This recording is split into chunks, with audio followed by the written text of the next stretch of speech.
Hello, everybody. Welcome in.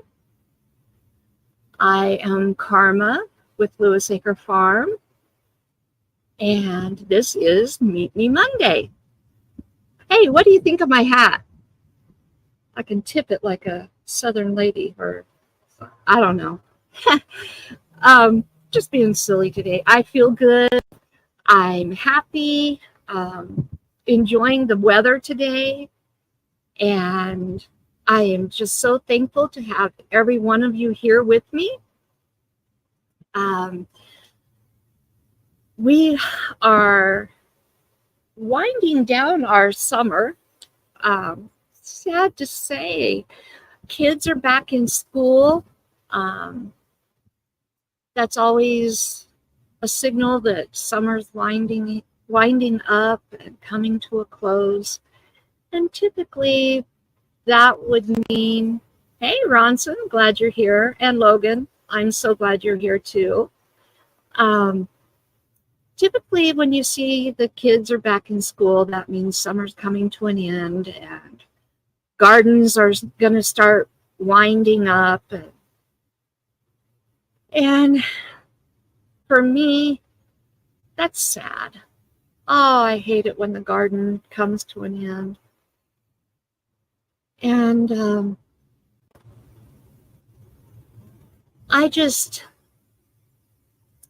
for me, the garden breathes life into me. And I find my happy place there. And I look forward to putting my hands in the soil and planting seeds and watching them sprout and watching them grow, harvesting the fruits of my labor, being able to provide for my family. That's always something that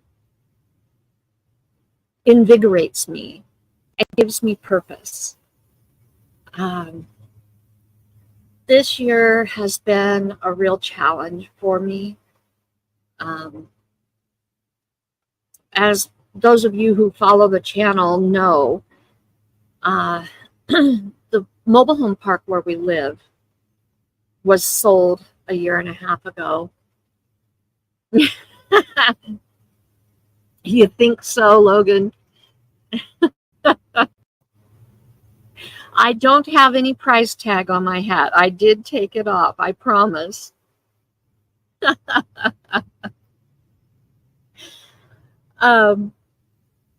Anyway, the mobile home park was sold. In the prior 9 years, Logan and I had a beautiful, beautiful, very large 16 by 40 in-ground garden. Plus, we had 4 raised beds. And last fall, they came and told us that we could no longer have our in-ground garden. And that was devastating. And where we had our garden was a part of the park that nobody used. It's just fallow ground. It's completely unused. It's overtaken by weeds. Being attacked by flies. Nobody uses it. And we were given permission from managers years ago to use it and turn that ground into productive ground. We always share our excess with other people. We're not selfish with that. And the landlord knew that about us, and so he was willing to allow us to make use of this wasted ground. And we developed that land. We tilled it. We worked it. We fertilized it. We fertilized it with nature's fertilizer. We brought in barrels of aged manure from a trusted source. And we had a beautiful, beautiful garden. And to be told that we could no longer have that in-ground garden, it just devastated us. It was outside of our prescribed lot, the lot that we actually pay for. So, you know, we can understand that we did not pay for that ground. However, the ground is going completely unused, wasted. It's in an area that it's unusable for much of anything. And so to have that taken from us, we didn't know what we were going to do. And we told the new managers that we use that garden to feed our family. It's not that we're doing it just for fun, that it is actually providing food for us to supplement our income and what we can buy with our limited income. And so they told us that we could have raised beds within our prescribed lot. So we went to the expense. We bargain shopped, found wood for $1 a board, which is unheard of. But we found this wood. It was 4-foot boards. I believe they're 3.5 inches tall. So they were like 1 inch by 3.5 inches by 48 inches. And we bought enough lumber to build 5 4-foot by 4-foot by 16-inch beds. And then we have 3 2-foot by 4-foot beds that are 7 inches tall, so that we could grow tall plants that were manageable for harvest. Things like corn and okra, or any of those types of plants that are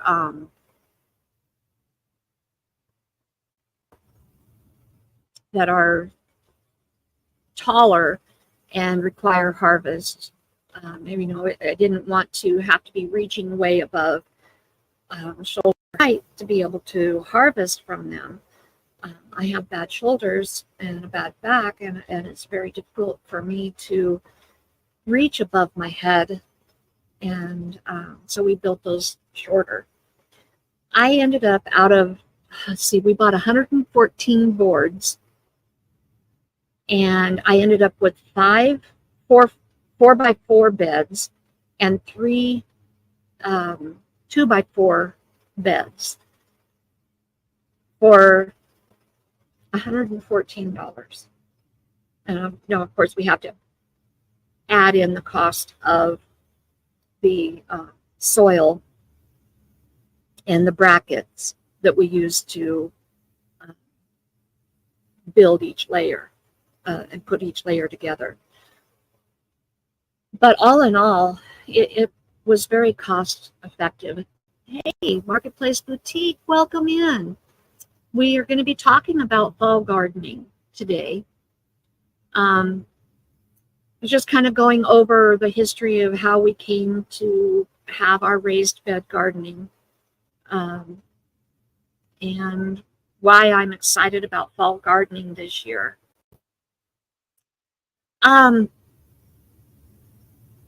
Typically by this time of the year, I have an abundance of produce. And I'm hearing all across the country, people are reporting that their tomatoes are not ripening. They're not getting the harvest that they typically would get. So I'm not convinced that it's just things that have been in my way and that have been hindering me in my gardening this year. And I've had a lot of things in the way of my gardening. I had a lot of difficulty with my seed starting this year. I'm trying self-watering raised beds this year, and let me tell you, that is the best thing that I have ever done is my self-watering beds. I am going to be slowly converting all my other raised beds to self-watering, except maybe my 3 short raised beds. Those are the only ones that I may not convert. Every one of the other beds will eventually be converted to self-watering. It has been absolutely a lifesaver, a plant saver, honestly, because the ones that are not self-watering, those plants have struggled. I've had a hard time keeping them watered, between having to keep our swamp cooler, evaporative cooler, constantly wet in order to keep our house cool, and trying to get out and keep those beds watered. It's been a nightmare all summer long. But anyway, so we are in zone 7A, and we were zone 6B before. Now, there's not a huge difference, but there's enough of a difference that I'm learning my garden doesn't have to stop just because it's fall. And I'm learning so much by being a part of the YouTube community, being a part of the homesteading community, and being a part of the Vineyard Chicks Homestead Survival Seeds 2024 collaboration. I have learned so much. I'm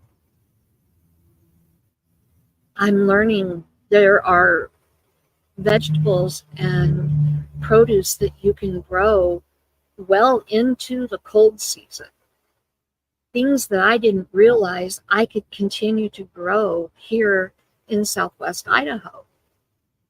And there's ways, now that I have raised beds, that I can create an environment that I potentially can still have some things growing up until November. I would have never attempted that in the past. Over the last several years, we've had really good weather. Now we do get really cold, and we have had snow as early as October, but it doesn't stay. That's the key. It doesn't stay. And there are some plants that can tolerate a light snow, a light freeze. We don't get down to the teens until well into December, January. So there's no reason that my gardening has to stop. And this is new to me. I've been gardening. Now, I did help garden when I was very young, and so I was exposed to gardening at an early age. But my own personal gardening journey didn't start until about 10, maybe 11 years ago. And every year I learned something new. So this is my revelation this year. Self-watering beds and raised beds all the way around, and fall gardening. And I am so looking forward to it. So I wanted to share with you, and I hope everybody can join me next week for my special guest. I am going to be talking to you about an app that I use. It's called From Seed to Spoon, and I am going to have the app developers as my special guest next week. And their names are Dale and Carrie, and they have created the most amazing app. It has so many features. Now, there is a free version and there is a paid version, and they have opportunities for you to win a paid version for a year. But honestly, the free version is sufficient, and thought I would just show you, figure out which way to go here. I don't know how well you can see this, but it has so many features on it, and you can do so many things with it. You can track your gardens. You can track what you're planting. You can see when to plant for your zone. Thank you, Ronson. I appreciate you putting that on there. It works offline. You don't have to have internet to use it. They've recently, just in the last month or two, added the ability to take pictures of insects in your garden and have their AI identify what the insect is and whether it's a pest or a beneficial.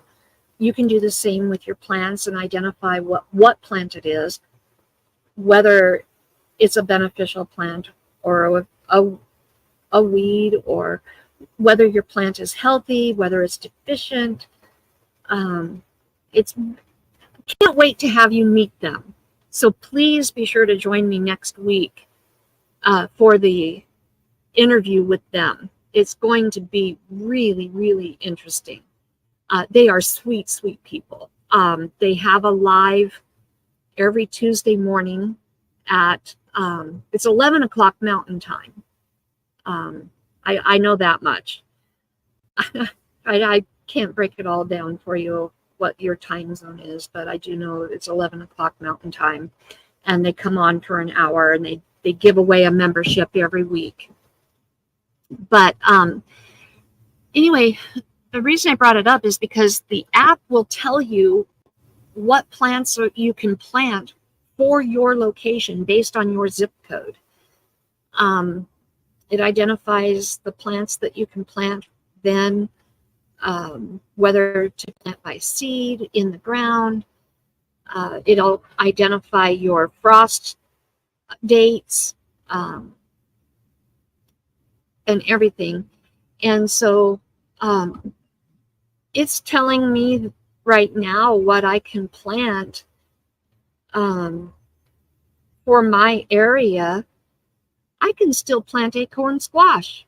Well, I've got a whole bunch of acorn squash coming on. If the blooms will just hang in there, my two plants are just loaded, and I want to see what they're going to do.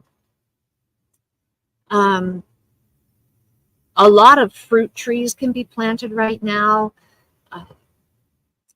Artichokes, arugula, asparagus, banana peppers, basil, beans, both bush and pole beans can be planted now.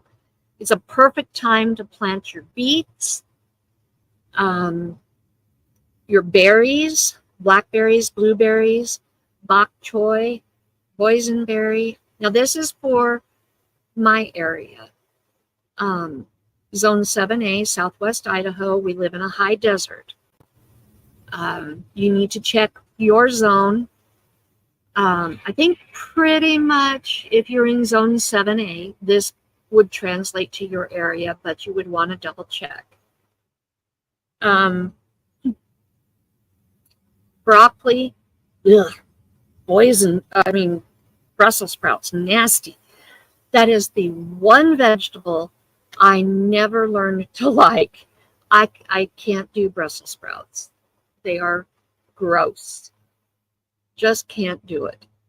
The only way that I can eat a Brussels sprout, well, there's two ways I will do it. I'll eat them raw, shaved, in a salad. Or if I can cut them up in real small pieces and put ranch or blue cheese dressing on them, I can choke them down. But that's the only way that I will eat Brussels sprouts. Otherwise, I'll eat every other vegetable. I haven't found another vegetable that I don't like. Let's see.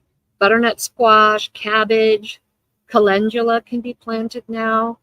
Cantaloupe, carrots, catnip. And I have catnip growing over in my greenhouse. Cauliflower. I have purple of Sicily cauliflower planted. They're growing pretty good. They've been growing all summer, but they haven't put a head on yet. So they should start heading out.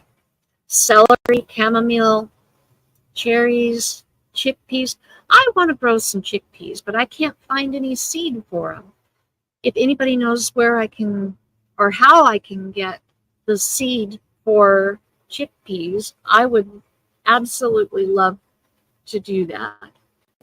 Hey, no fair laughing at me, Ronson. That's not nice. You don't laugh at your mother. Take it back. Just kidding. Just kidding. No. That's not quite right. Oh, whoops, wrong one. There we go. No, the app doesn't track Ronsons. It doesn't. I promise.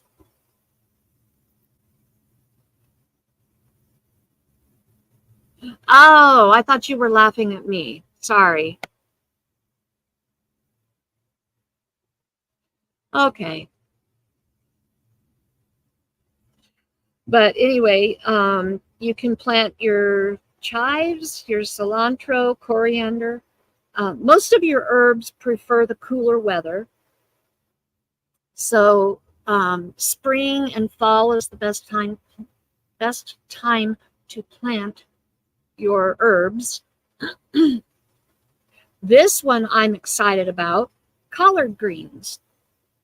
I had planted some collards in the spring, but they didn't grow fast enough for me to actually get a harvest off of them before the heat set in. So I am really excited. I'm going to be able to go and plant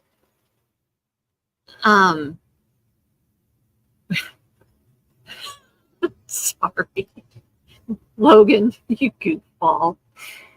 I don't think that's where you get chickpeas. At least not the last time I checked.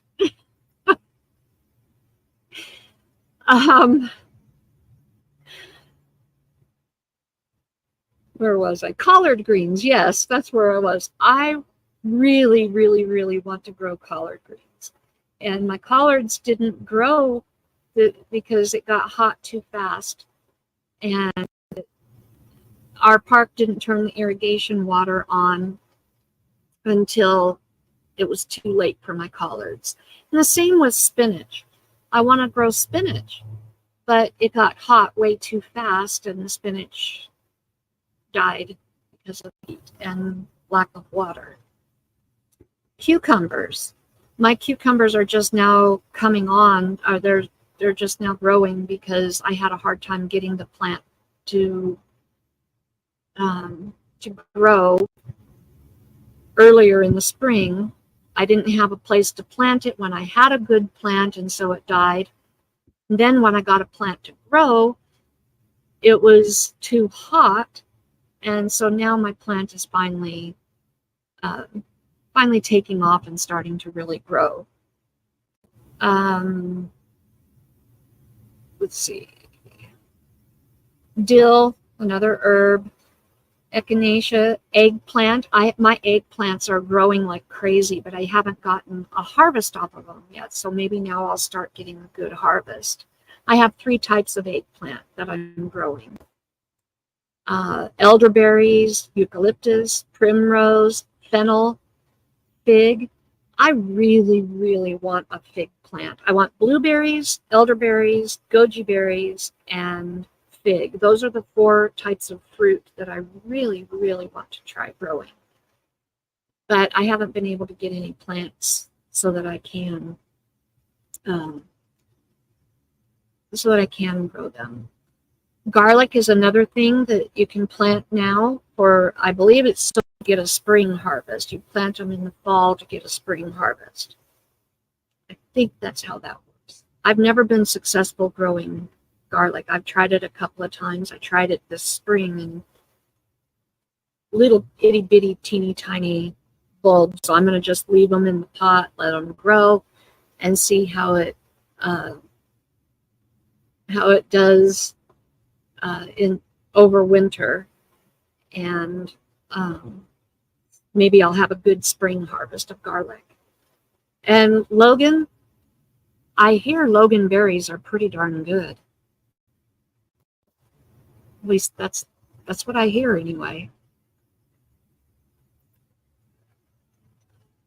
Goji berries. Oh, ginger. I have a chunk of ginger that I want to plant, but we don't have a place really to put it over winter to protect it. I'm running out of places in the house to place plants for overwintering, and I want to overwinter my peppers again. They were super successful for me. Overwintering, I have 1 pepper plant that I overwintered, and it has produced some of the best peppers I've ever grown. And I'm not about to let that one die. Goji berries, gooseberries, grapes, ground cherries. I am going to try planting my ground cherries now and see if I can for once be successful growing ground cherries from seed. I have yet to be successful with growing my ground cherries, and I can't tell you how many times I've tried.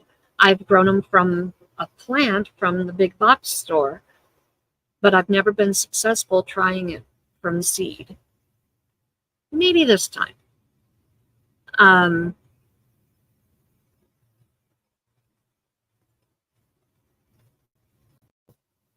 You'll go stand in the garden.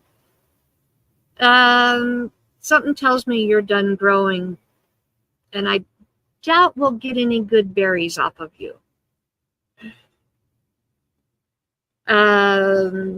Hibiscus, honeydew, hops, hot peppers, hydrangea, kale. I know my kale is starting to come on pretty good. I have scarlet kale, and it's beautiful, absolutely beautiful, and it has a good flavor too. Kiwi, kohlrabi, lavender, leeks, lemon balm, lemongrass, lemons, lettuce. I normally grow lettuce all year, all season, and I don't have any problems. This year, I planted lettuce in between my zucchini and my beans where I had an empty space, and the cats of the neighborhood really liked the soil, and they dug up the seed, and I did not get a harvest of any lettuce. So I am for certain going to I'm going to try planting lettuce again and see if I can't get a harvest of lettuce. Limes, loofah. I have a loofah growing, and it's looking beautiful. Their blossoms are really cool. And I'm really hopeful that we'll get a few loofah off of it. Marigolds, marjoram, milkweed or butterfly weed, mint, mulberries, mustard greens. I have no clue what this is, but it's called mystery. Nasturtiums, New Zealand spinach, pelargonia, okra. I know our okra is starting to really come on now, and I am so happy. Logan and I both really, really love okra, and it usually doesn't make it into the house once it starts coming on. Incidentally, we have a variety called Aunt Hattie's red okra. We've never grown red okra, and this is our first year. It is absolutely the best okra, and I think we've finally found the okra that we want to grow from now on. We definitely want to grow red varieties, and it's sweeter. This particular variety doesn't seem to be quite as slimy as some. Now, I happened to pick up a variety called emerald okra, and neither one of us like it at all. When I took a bite of that one, don't mean to be gross, but I felt like I had just coughed up a lungful when I was chewing on that one. It was really gross. The flavor was good, absolutely delicious. That was by far my least favorite because of that. I doubt I ever grow that one yet, just because of that. We've had some really good flavors and really delicious okra that's never created that consistency in our mouth before. But emerald okra is out the door. It won't be grown here again, I'm pretty sure. Hey, Jaden, so glad you're here. Welcome in. We're talking about fall gardening and the things that you can grow now for a fall harvest. And I'm just kind of going over a list that is in the app that I use called From Seed to Spoon. And next week, I will be having the app developers as my guest to talk about their app and what they do in their garden. So I do hope you'll join me again next week to talk about the app From Seed to Spoon. I think you'll really enjoy it. So after okra, it has on the list for Zone 7A in Southwest Idaho, onions, oranges, oregano, parsley, parsnips, peaches, pears, peas. I can't wait to grow more peas this fall. I thoroughly enjoyed having my crop of peas. It was so much fun watching them grow, watching the blossoms. The pollinators absolutely loved them. They produced beautifully, and I think I'll have an even better harvest where it'll be going into the cooler season and they'll be able to grow longer rather than going into the hot season and dying because of the heat. And so I'm super excited about being able to grow more peas. Petunias, plums, pomegranates, potatoes. My potatoes are actually growing really well. They've done very well through the summer, and they should be getting fairly close to being able to be harvested, which will free up a lot of space in my garden. I have Yukon Gold and red potatoes growing.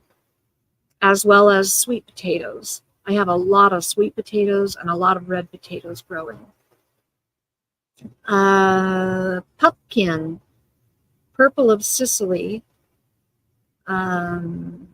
Doesn't say if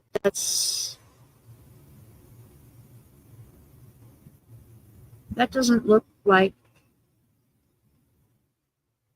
cauliflower. Oh, it is. It's cauliflower. Okay, it says now's the time to plant that, but mine's already growing. Radishes, which I'm excited about. I usually can grow radishes all year long, the whole season. I don't know why, but I usually have really good success growing radishes all season long. Maybe it's the way that I water. Maybe it's the lighting. I really don't know. But I've always been very successful. Raspberries. I have no idea what this is. Rau Ram, Vietnamese cilantro. Never seen it, never heard of it. Rhubarb. Roses. Rosemary, rutabaga, sage, shallots, snapdragons, black-eyed peas, spaghetti squash, spinach, summer squash, St. John's wort, stevia, strawberries, summer savory, which I'm excited about that because I tried to get summer savory going this spring because it said on the packet that it was time to try or time to start it. I was not successful with summer or winter savory, either one. So maybe now we'll give it a try. Summer squash, both yellow and zucchini. Sunflowers. My sunflowers, I have one sunflower that's got to be at least 8 to 9 feet tall. I am super excited. I've not been successful growing sunflowers until this year, and they're growing in a raised bed, and I'm so excited. First time ever being successful with growing sunflowers. Sweet peas, sweet peppers, sweet potatoes, Swiss chard. Swiss chard is another one that I tried to grow in the spring and was not very successful. So I'm very excited to be able to try that again. Tarragon, thyme. Now thyme, I bought, it's called an herb rocket, and I bought it from the Dollar Tree. It comes in a roll, and you're supposed to just plant the roll in the ground and let it grow. Well, that didn't make sense to me to leave it all rolled up. So I unrolled it and cut it in half and laid it flat, then buried the roll that way. And I've just kept watered now and then. And I actually have thyme growing. I've never grown it before. I'm not even really sure how to grow thyme. Be nice if we could make thyme grow. You always run out of time. Time to do videos, time to complete your tasks in the day. How can you grow thyme? I guess you plant it, right? Anyway, moving along. Tomatillos. I have seeds for dwarf tomatillos. Might try those. I didn't know about that. Tomatoes, both bush and vine. Turmeric, turnips, and I can't wait to grow more turnips. I absolutely love those. Watermelon. My watermelon is starting to come on over here. Super excited. Yukon Gold potatoes. Mine are doing pretty good. And zinnias. Those are the ones that are listed for growing right now. So my question would be, do you start them as seeds and then plant the plant? Or do you just plant the seed directly and let them come up where you're going to plant them? Because I could do it either way. I could go ahead and put them in my greenhouse and let the plants grow and then plant the plant out. We don't have a ton of time because we're already halfway through August. But what would you do?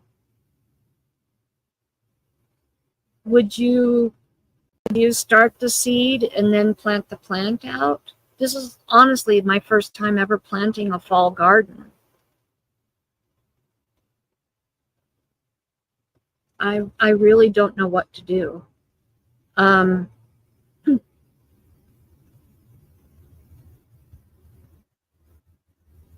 honestly don't know.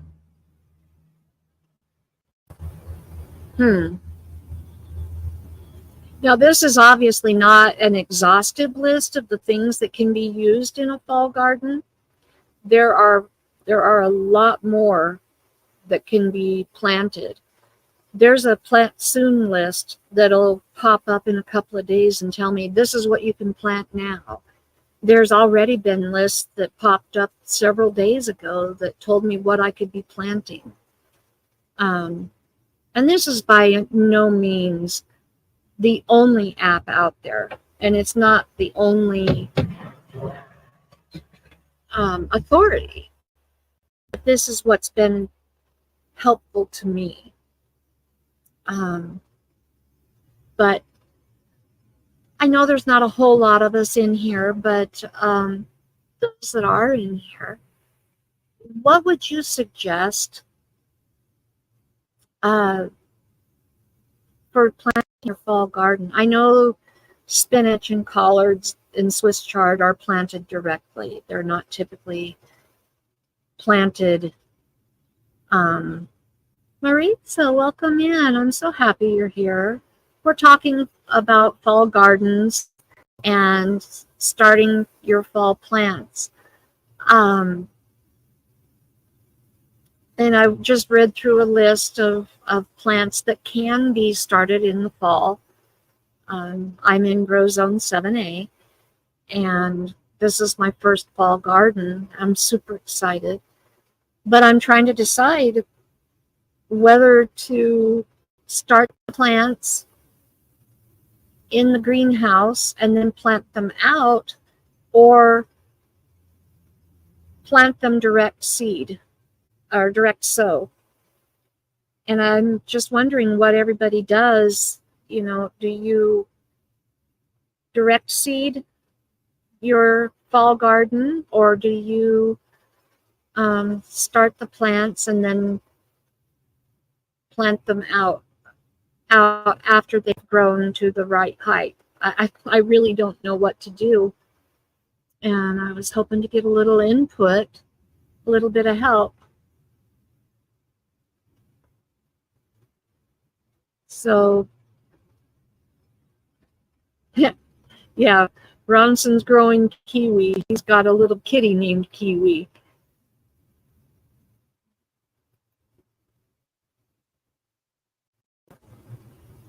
That's our grand kitty, and she's a sweetheart.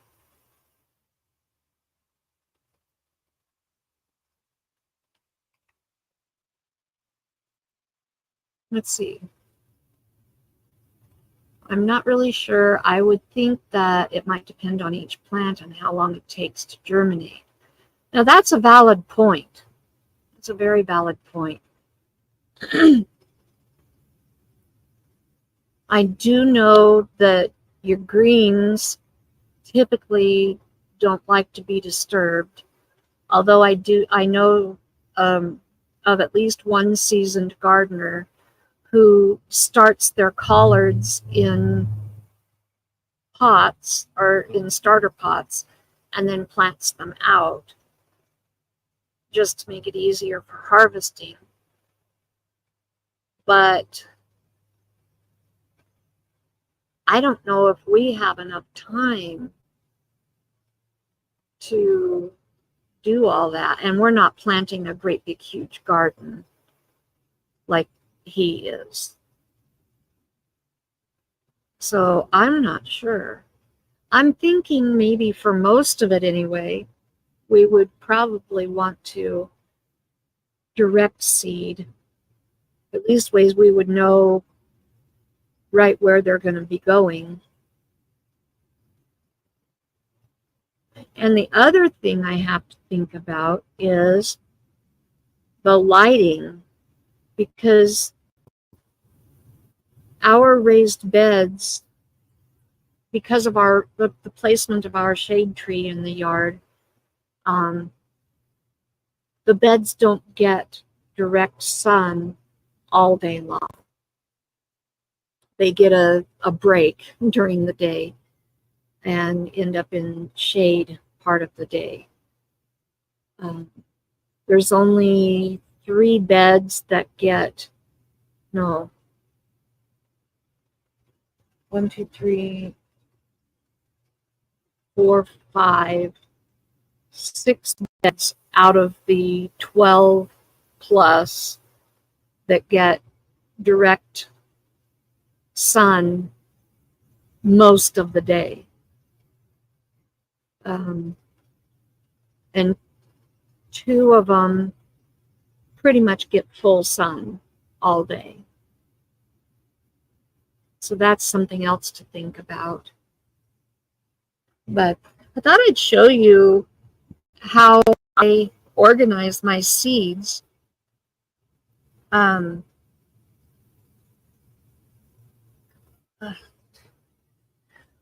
have a couple of these binders, and then I got to get them all put back in their pockets, but I bought these photo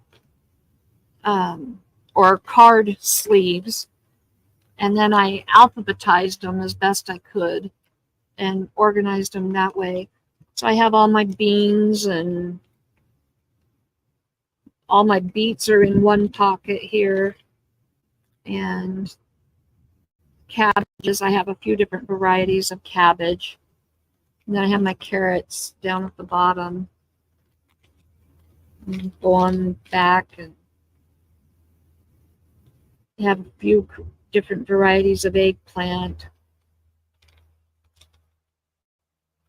And I have several varieties of lettuce. So have them all together. If I can fit all of them in one pocket, I do. Otherwise, take up a couple. And the same with my onions and melons. Speaking of melons, I have one. It's called a vine peach or a mango melon.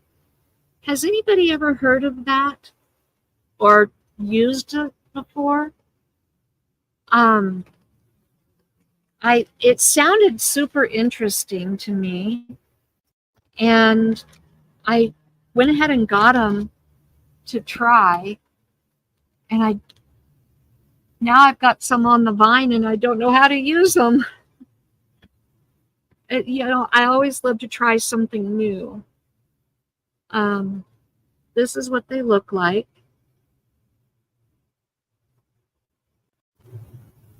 And it says that they were developed in China and introduced into America in the 1880s. And they produce a 3-inch fruit the size of a peach with yellow rind and a bland white flesh. They're for cooking and pickling. And you can make pies with them. And they like slightly sandy, rich, well-drained soil. I guess I better quit watering them as much as I've been doing. It says they don't like to be overwatered. It helps to read the packet again once in a while, doesn't it? Especially when it's something new and you've never grown before.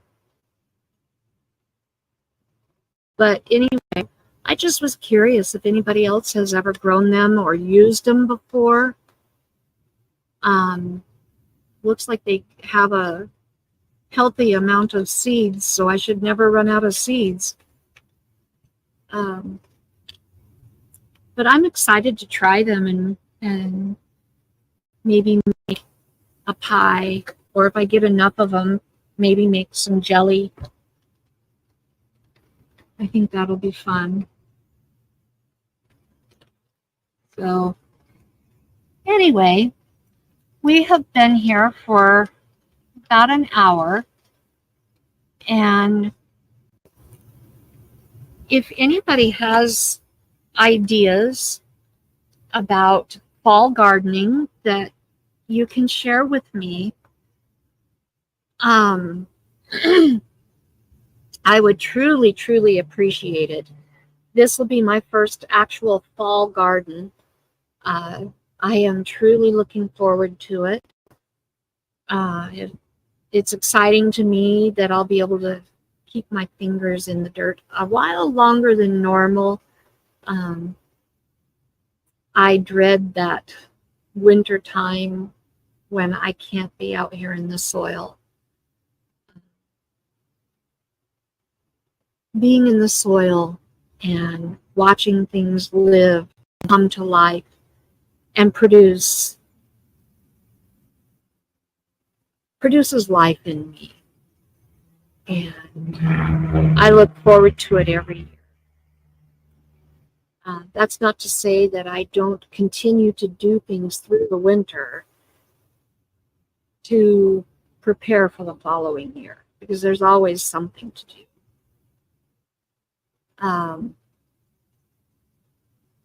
But please do share your ideas for fall gardening in the comments after the video. Please give me the thumbs up, share it out. We're a community, and a healthy community shares your ideas and helps each other. And we give each other ideas, and we lift each other up.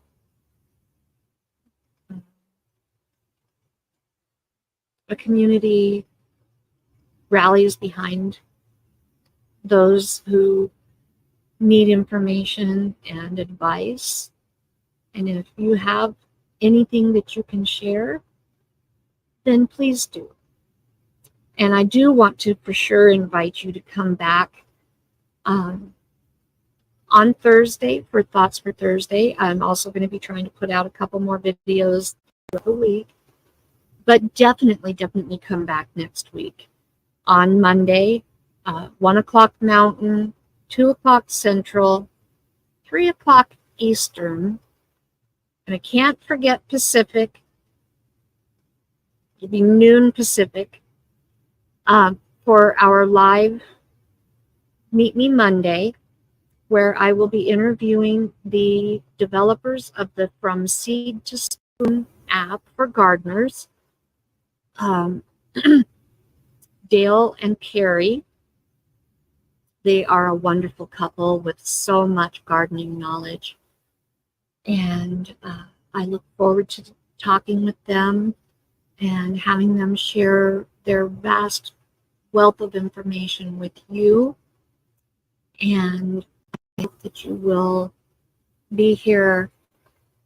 And hey Tiff, I'm so glad you're here. We were just getting ready to wrap up. I do hope that you'll go back and watch this, and I hope that you'll be able to share some helpful tips with me and with the rest of the people who are catching the replay. I love my replay crew.